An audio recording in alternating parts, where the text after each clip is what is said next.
Hey guys, what's up? It's Sarah and welcome back to my channel. I am joined by... Hey there, winners! I'm Matt House.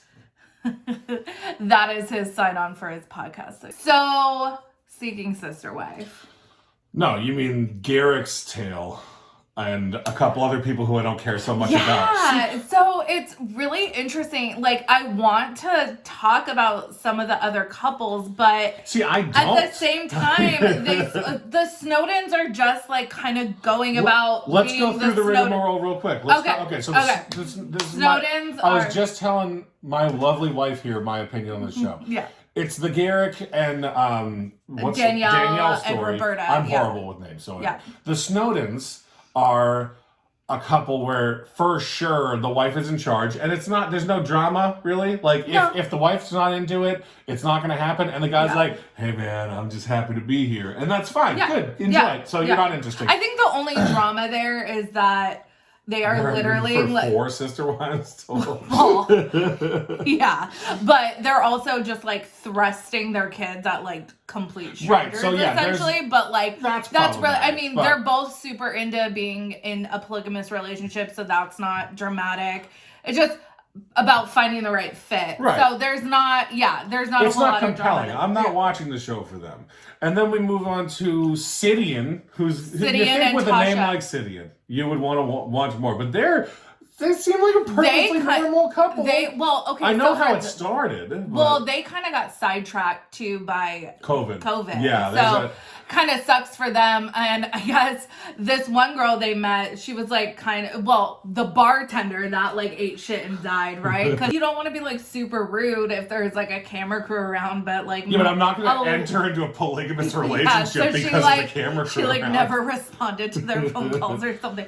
So, but they went on a date and then lockdown happened and I guess like their relationship crumbled. And then they found somebody else and whatever. And she's just like, as long as he's happy, I'm happy. And he's like, I'm just like the hippiest hipster that ever did hipster. She came into the relationship as a second wife. So again, not that much drama. Right. Where there is other drama besides Garrick and Danielle. What's the guy's name? King Gerard. There is dissent in the kingdom. I have a fundamental problem with Gerard because he legitimately seems like, so he's in control. Him and his first wife are for sure the king and the queen, and they're looking for a princess. That's it. They're looking. I feel like they're looking for like a concubine for him. Not. I actually feel like they're looking for a maid because that was one of the biggest things that they had. Like he doesn't want her to have 2 jobs because she won't be around the family. It's like she can have 2 jobs and have around the family. But I think it's like pretty apparent that whoever is their sister wife is not an equal to Vanessa. No, because they wouldn't have. We talked about this in an earlier show, anyways. Yeah. But like they wouldn't have these asides where the 2 of them be like, "Oh, I don't know if she's gonna work out." And it does have to be a 2-person situation. But if you're bringing a throuple together, you should all 3 of you be having these. He also talks to her like a child. She is a child. Yeah, I get the feeling. I think that she's in her early 20s, but he talks to her like how you would talk to like your kid. And the problem I have with him as well is like this is how little he's looking for some strange, I think. But that's what I'm saying. He just wants a concubine. He's not trying to have like a intellectual relationship. They got into that big ass argument about whatever, she stormed out of the house and then continued yelling. Yeah. And she was literally, like, she's still trying to hold on to this, so she's got a lot of feelings involved. She was literally like about to leave the house. She's gonna leave regardless and go back to her apartment, which good for her. This girl got 2 jobs in an apartment and she can support herself, so I'm proud of her on that. But like, she's like, "Hey, can I have a kiss before I leave here, or are you just gonna, And he goes, "No, I'm not trying to do anything like that." And it's like, okay, you have your potential wife is asking you for a kiss because there's a huge emotional thing happening right now. And you're just like, "No, I'm just going to hang out with my first wife. Yeah. I'll come back at you when you calm down." Because we all know women love being told to calm down. It's probably the first thing that every guy goes It's super successful 100% of the time. But, so that's them. I don't like him. I feel like he's an aggressor. I feel like... honest to God, I'm like, he seems, and this is 100% my opinion, he seems like he's one bad argument away from maybe raising a fist. And I don't like that. That's how he comes off. So to me, that's how he comes off. and I'm not trying to insult the man's character, but like I feel like there's a lot of personalities in this relationship. Right. There's a lot of ego in this relationship.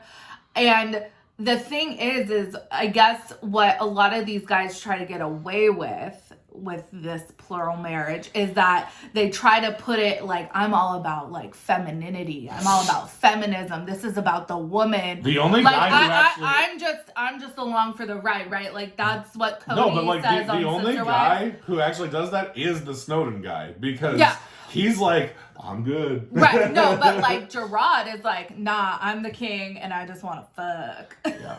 And it's like, you know, okay, so what's wrong with this chick having 2 jobs? That's the problem. Like, I don't want you having 2 jobs. They don't have a babysitter anymore. He goes, you're staying away from the family. And it's like, it's not a family. The king is not happy. It's just, I don't like him. I don't like him. And that's the end of it. I can talk about it as, but the real meat and potatoes of this whole thing is Danielle and Garrick and Berta, the big sister. Berta's tiny wife. The tiny wife.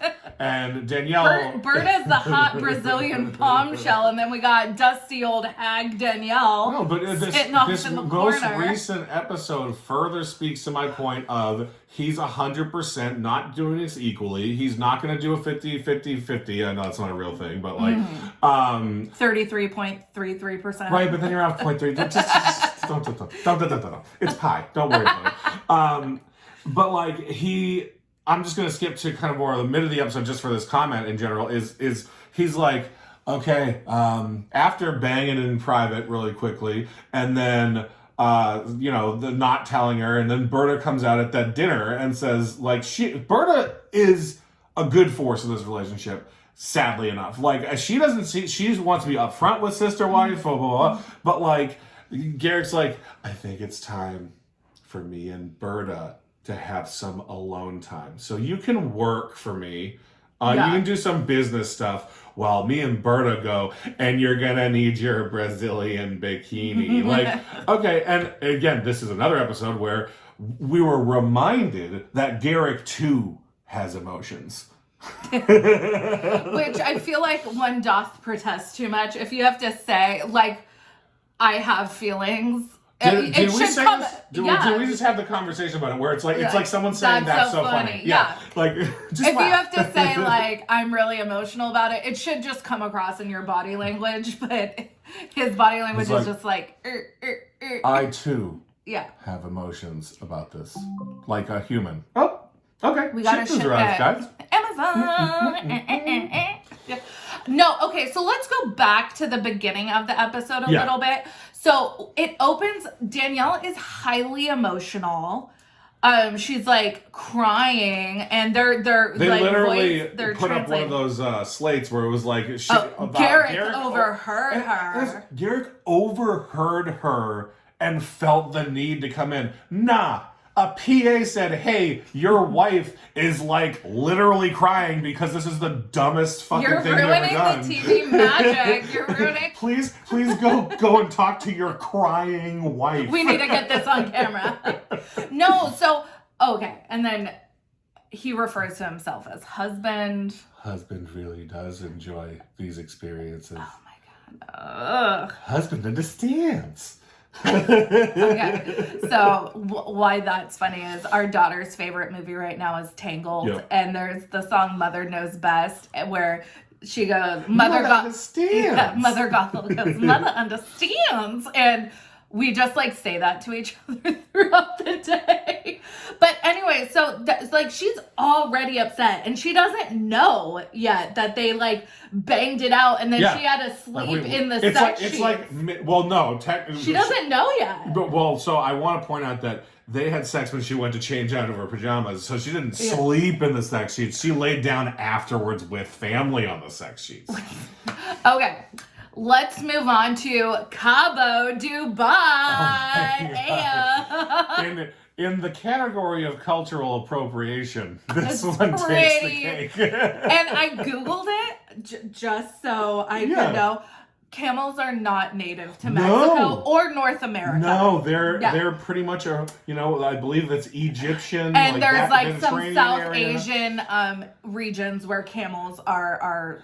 Well, so actually, with the little blurb I read on Google was saying that there were camels in North America, but around the time that the mammoths went extinct. Right, there were dinosaurs in North America. Right, so there were like T-Rexes around the same time. So this was like a hysterical day. What I loved about it was that Danielle and Roberta are on their camel together, and then which I think was the best. Garrick is off by himself. Danielle is trying to come to terms with the fact that her entire life is falling apart, and she's hanging on by the string cheese of it. And so Roberta, whatever, she is invested in the full split. Like, she wants to be full part of this feeling, at least how it comes off. Yeah. And so the best situation for these girls is to have the two of them go on their own and have some alone. Like, she's gonna be a sister wife. The two of them do need some alone time. Yeah. The same, like, not that kind of alone time. Yeah. But like, honestly, like, I kind of feel like he should have just gone on this trip alone. I don't think that.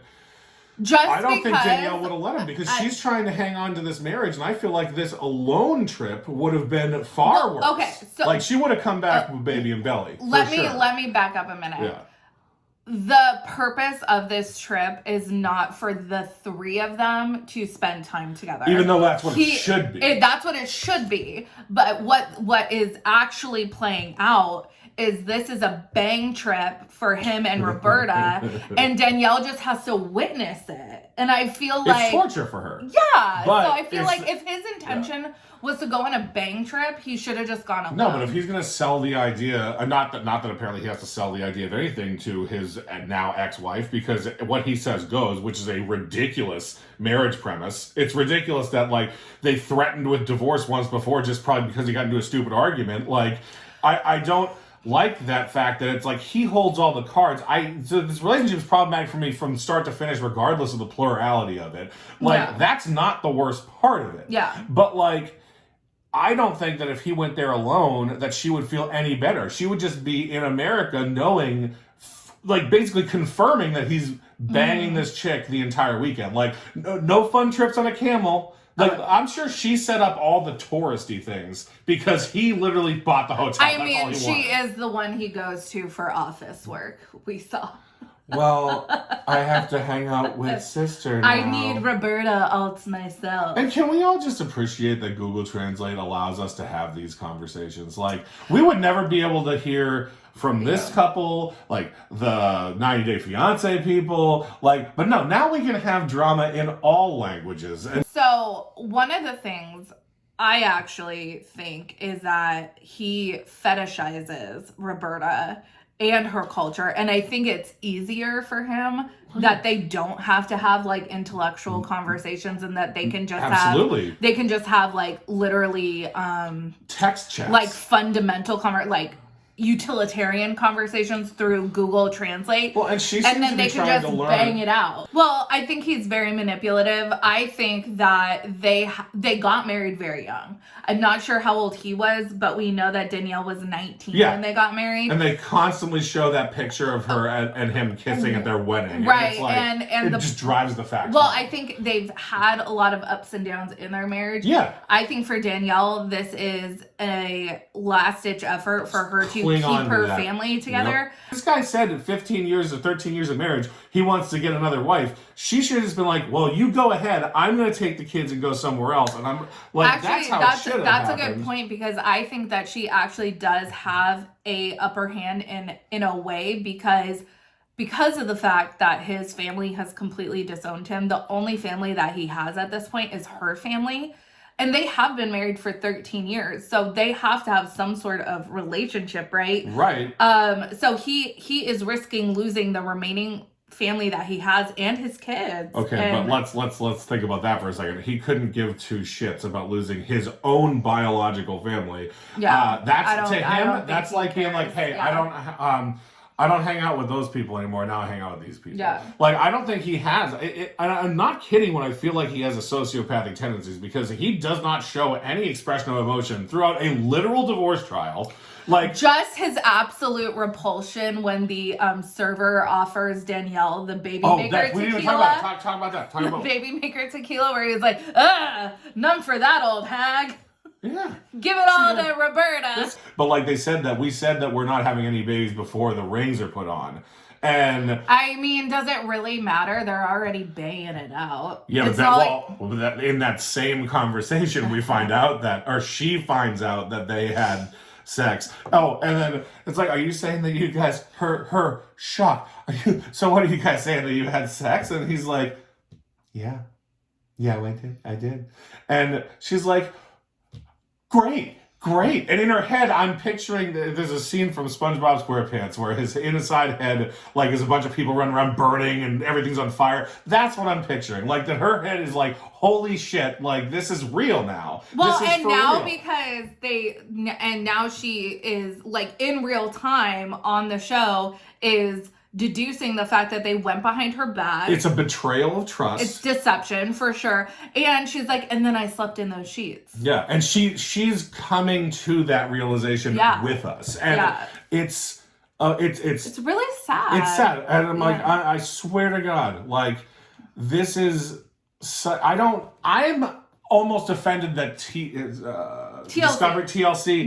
is showing this. That they didn't just say, hey, I know we love depravity. No, they love this. Right, and I know. They will be the first ones signed. Are you kidding me, Big Ed? Are you kidding me? But, like, I don't watch those shows all the time. This one I'm watching, and I'm like, I'm sad. This woman her whole life is... Matt's like all of us, the first time we see something super problematic and repulsive on TLC, we're like, they shouldn't show this. And then it's like... But I want to see more. Season 6, and that person is still on. Well, and I don't know. It's just the premise of this show in general is...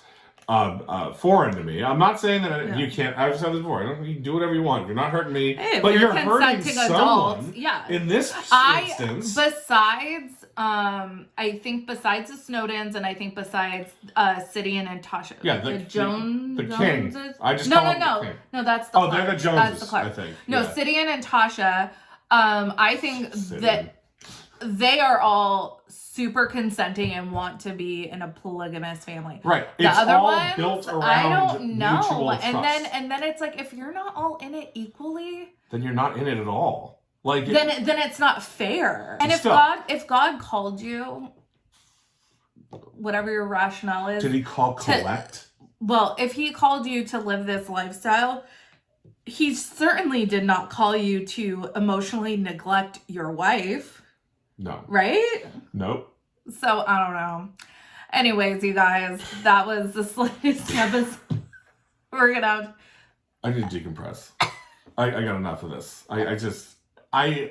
If you or someone you know has been involuntarily thrown into a throuple situation, there's people you can call. I feel so badly, especially for Danielle, because I think she sees this as a way to keep her family together. She's like happy-go-lucky, and then gets literally hit by a truck. Yeah. Of plurality. Here's the thing, though. I don't think that they've been happily married for 13 years. I don't think. I think they've had problems the entire time. I barely think they've been happy for 1 year. Right, solid. and they had these 2 kids. But the thing is like, this dude has literally thrown his entire family away. I guess the one thing I do bang Roberta. I really think the one thing that I respect about that section of the show is that these kids aren't involved in it right now. Like not right now. Like, and I'm sure they will be, but like me and Sarah have a problem with these kids being shown us. But it is what it is, and we'll keep talking about it. But good Lord in heaven, I would never ever understand. I can't put myself in this position. I never would. I can't even like mentally be like, well, if I was in that position, I'd be like, no, because it doesn't make any sense to me. All right, you guys. Anyways, make sure you comment your thoughts. What do you guys think about this latest development with Danielle and Garrick? What do you think about the other couples? Especially, I think the other most talked about couple is probably Gerard, Kayla, and Vanessa. There's a lot of tension there.